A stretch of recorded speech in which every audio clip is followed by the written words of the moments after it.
জানিয়ে দিব সর্বশেষ আপডেট বাংলা সংবাদ। শুরুতেই থাকছে শিরোনাম। ফিলিস্তিনিকে স্বীকৃতি দেওয়া নিয়ে ক্ষুব্ধ বাইডেন। ইরানের প্রেসিডেন্ট রাইসির শোক বইয়ে মির্জা ফখরুলের স্বাক্ষর। গাজায় মসজিদে ইসরায়েলি হামলায় নিহত বেড়ে 16। জাবালিয়ায় বাড়ি হাসপাতালে ও রাফায় ইসরায়েলি হামলা, বহু প্রাণহানি। এতক্ষণ শুনছিলেন সংবাদ শিরোনাম, এখন থাকছে বিস্তারিত। ফিলিস্তিন রাষ্ট্রকে স্বীকৃতি দিতে যুক্তরাষ্ট্র অনীহা জানিয়ে আসছে বারবারই। মার্কিন প্রেসিডেন্ট জো বাইডেন বলেছেন, আলোচনার মাধ্যমে ফিলিস্তিন রাষ্ট্র অর্জন করা উচিত, একতরফা স্বীকৃতির মাধ্যমে নয়। এই মাসের মধ্যেই আয়ারল্যান্ড, স্পেন ও নরওয়ের পক্ষ থেকে ফিলিস্তিনিকে স্বীকৃতি দেওয়ার সিদ্ধান্তের প্রতিক্রিয়ায় গত বুধবার বাইডেন এই কথা বলেন। ইউরোপের 3টি দেশের সিদ্ধান্তে যুক্তরাষ্ট্র যে খুশি হতে পারেনি, ওয়াশিংটনের প্রতিক্রিয়া তারই ইঙ্গিত দেয়। যুক্তরাষ্ট্রের জাতীয় নিরাপত্তা উপদেষ্টা জ্যাক সুলিভান হোয়াইট হাউসের নিয়মিত ব্রিফিংয়ে বলেন, ফিলিস্তিনিকে রাষ্ট্র হিসেবে স্বীকৃতি দেওয়ার বিষয়টি প্রতিটি দেশের নিজস্ব সিদ্ধান্তের বিষয়। তবে বাইডেন মনে করেন পক্ষগুলোর সরাসরি আলোচনা সেরা সিদ্ধান্ত। জ্যাক সুলিভান আরো বলেন, বাইডেন সেই 2 রাষ্ট্রভিত্তিক সমাধানে বিশ্বাস করেন যা ইসরায়েলের নিরাপত্তা ও মর্যাদায় ভবিষ্যতের নিশ্চয়তা দেয় এবং ফিলিস্তিনি জনগণের জন্য নিরাপত্তা নিশ্চিত করে। এদিকে আয়ারল্যান্ড, স্পেন ও নরওয়ের পথ ধরেই একই দিনে কলম্বিয়াও ফিলিস্তিনের স্বীকৃতিকে আরো এক ধাপ এগিয়ে নেওয়ার ঘোষণা দিয়েছে। বুধবার কলম্বিয়া বলেছে, ফিলিস্তিনের রামালায় দূতাবাস খুলবে তারা। দেশটির পররাষ্ট্রমন্ত্রী লুইস মুরিলো বলেন, কলম্বিয়ার প্রেসিডেন্ট গুস্তাভ পেত্রো পশ্চিম তীরের রামালায় দূতাবাস স্থাপনের নির্দেশ দিয়েছেন। এদিকে ফিলিস্তিনের রাফায় হামলা বন্ধে বিশ্ব যখন সমালোচনা করছে, তখন যুক্তরাষ্ট্র ইসরায়েলের সাফাই গাইছে। বুধবার হোয়াইট হাউসে বলেছে, ইসরায়েল এখনো পর্যন্ত রাফায় নির্দিষ্ট লক্ষ্যেই কেবল হামলা করেছে।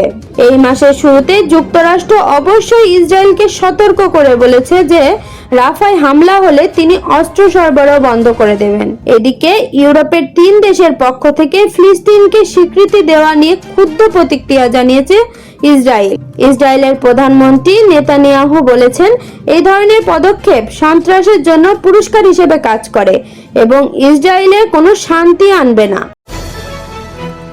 ইরানের প্রেসিডেন্ট ইব্রাহিম রাইসির মৃত্যুতে শোক বইয়ে স্বাক্ষর করেছেন বিএনপির মহাসচিব মির্জা ফখরুল ইসলাম আলমগীর। আজ বৃহস্পতিবার রাজধানী ঢাকার ইরান দূতাবাসে গিয়ে শোক বইয়ে স্বাক্ষর করেন তিনি। পরে সাংবাদিকদের কাছে মির্জা ফখরুল বলেন, দুর্ঘটনায় ইসলামিক রিপাবলিক ইরানের জনপ্রিয় প্রেসিডেন্ট, পররাষ্ট্রমন্ত্রী ও উচ্চ পদস্থ কর্মকর্তাদের মৃত্যুতে আমরা গভীরভাবে শোকাহত।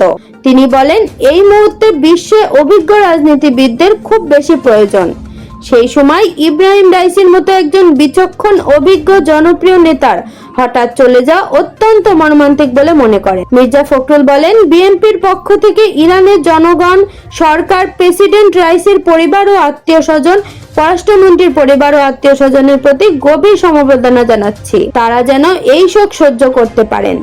এই শোকের সময় ইরানের জনগণ যেন তাদের স্থির বিশ্ব রাজনীতিতে তাদের যে অবদান, রাষ্ট্রের তাদের যে ভূমিকা, তা অব্যাহত রাখতে পারে, সেই দোয়াই করছি। উল্লেখ্য, 19 মে ইরানের পূর্ব আজারবাইজান প্রদেশের জোলাফা এলাকার কাছে মর্মান্তিক হেলিকপ্টার দুর্ঘটনায় ইরানের প্রেসিডেন্ট ইব্রাহিম রাইসি, পররাষ্ট্রমন্ত্রী সহ ইরানের উচ্চ পদস্থ কয়েকজন কর্মকর্তার মৃত্যু হয়। ফিলিস্তিনের গাজা নগরীতে একটি মসজিদে ইসরায়েলি বাহিনী হামলা চালিয়েছে। এই ঘটনায় নিহত হয়েছেন শিশুসহ অন্তত 16 জন। আল জাজিরা আরবি সংবাদকর্মী জানান, গাজা নগরীর উত্তরাঞ্চলের ফাতিমা আল জহরা মসজিদে হামলার ঘটনা ঘটেছে। এই ঘটনায় নিহত মানুষের সংখ্যা 10 থেকে বেড়ে 16 জন হয়েছে। নিহত ব্যক্তিদের মধ্যে 10 জন শিশু রয়েছে। গত 7 অক্টোবর থেকে গাজায় নির্বিচারে হামলা শুরু করেছে ইসরায়েলি বাহিনী। হামলা থেকে বাদ যায়নি আবাসিক ভবন, শরণার্থী শিবির, হাসপাতাল, মসজিদ, এমনকি ত্রাণ বহরেও হামলার ঘটনা ঘটেছে। হামাস নিয়ন্ত্রিত গাজার স্বাস্থ্য মন্ত্রণালয়ের তথ্য, কয়েক মাস ধরেই 4 হামলায় অবরুদ্ধ গাজা উপত্যকায় 35,000-এর বেশি মানুষ নিহত হয়েছেন। তাদের মধ্যে বেশিরভাগই নারী ও শিশু। উদ্ধ্বস্ত হয়েছে লাখো ফিলিস্তিনি। অন্যদিকে গাজা উপত্যকা জুড়ে হামাসের হাতে এখনো শতাধিক ইসরায়েলি জিম্মি আছে। ফিলিস্তিনের গাজা উপত্যকার জাবালিয়ায় গতকাল মঙ্গলবার জোরালো হামলা চালিয়েছে ইসরায়েলি বাহিনী। সেখানে হাসপাতালে হামলা হয়েছে। স্থানীয় লোকজন জানান ট্রাক ও বিমান হামলায় ধ্বংস করা হয়েছে আবাসিক এলাকা। অন্যদিকে গাজার দক্ষিণে রাফায় ইসরায়েলি হামলায় অন্তত 5 জন নিহত হয়েছেন। এ মাসে গাজার উত্তর ও দক্ষিণাঞ্চলের একযোগে ইসরায়েলি হামলার জেরে নতুন করে লাখো লাখো মানুষ উদ্ধ্বস্ত হয়েছেন। মানবিক সহায়তা পৌঁছানোর পথ অনেকটাই রুদ্ধ করা হয়েছে, ফলে সেখানকার মানুষ দুর্ভিক্ষের ঝুঁকিতে পড়েছেন। সপ্তাহ 2 আগে জাবালিয়ায় জোরালো অভিযান শুরু করে ইসরায়েলি বাহিনী। 75 বছর আগে উদ্ধ্বস্তদের মধ্যে নির্মাণ করা একটি শিবিরে দোকানপাট ও স্থাপনা বুলডোজার দিয়ে গুঁড়িয়ে দেওয়া হয় বলে স্থানীয় লোকজন জানান। ইসরায়েলের অভিযোগ, ওই শরণার্থী শিবিরে হামাসের সদস্যরা লুকিয়ে আছেন। তাদের বিরুদ্ধেই অভিযান চালানো হচ্ছে, যাতে তারা আবারও সংগঠিত হতে না পারে। ইসরায়েলি বাহিনী জানিয়েছে, কয়েকদিনে গাজা উপত্যকায় সন্ত্রাসীদের অন্তত 70টি লক্ষ্যবস্তু ধ্বংস করা হয়েছে। এর মধ্যে সামরিক স্থাপনা, অস্ত্র সংরক্ষণাগার, ক্ষেপণাস্ত্র উৎক্ষেপণ কেন্দ্র, নজরদারি পোস্ট রয়েছে। জাবালিয়ায় কামাল আদওয়ান হাসপাতালে জরুরি বিভাগে একাধিক ক্ষেপণাস্ত্র হামলা চালিয়েছে ইসরায়েল। এই সময় সেখানকার স্বাস্থ্যকর্মীরা দ্রুত রোগীদের হাসপাতালের বাইরে সড়কে নিয়ে আসেন। হাসপাতালটির প্রধান হুসাম আবু সাফিয়া বলেন, হাসপাতালের জরুরি বিভাগে প্রবেশের পথে একটি ক্ষেপণাস্ত্র আঘাত করে।